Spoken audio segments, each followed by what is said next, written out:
The way I would describe ghost stories is the journey of going through a challenge or an ordeal to come out a little bit stronger and happier at the end. Not as a toolkit for that, but just as a way of accepting that something crazy is happening, whether it's a loss or a challenge or something in business, whatever it might be, not letting it break you, but letting it make you.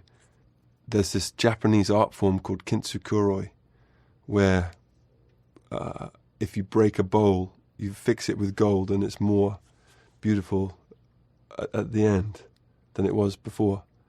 And that's what we were trying to sing about. I felt like, and I asked the rest of the band, is it all right if we do something a little smaller and more intimate, because of the way that's just what seemed to be coming out. I don't know where songs get sent from, but they get sent from somewhere, and the ones that were coming through were a bit more intimate and personal. And then the title, Ghost Stories, I like to write lists of titles all the time.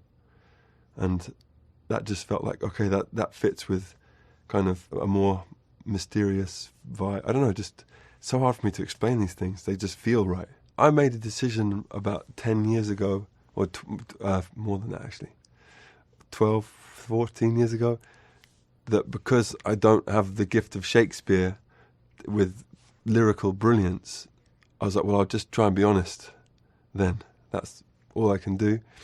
And as time's gone on, I just try and do that. And this one in particular, I was going through some stuff in my life, and some friends of mine were going through some stuff where I was like, I just don't want to bullshit with what I'm singing about. And I know that for some people it won't resonate, but maybe for other people it will. And so I just trust, as I get older, as we get older, we're trying to just trust our gut instinct more and more and more. Obviously, like, well, certain writers aren't going to like this, or certain critics, but that's okay. That's they're welcome to their opinion. But I never questioned what I'm singing about, because I need to sing it to get through the day. Well, music for me is one of my greatest friends. You know, it's how I make sense of every day. I like to go and work at night time, and yes, complete catharsis. It's wonderful. I love it more than ever. I have this amazing teacher who tells me books to read, and he told me about this poet from the 13th century called Rumi, who I never really heard of. And I started reading that stuff, and it really changed my life and changed the way I looked at a lot of things.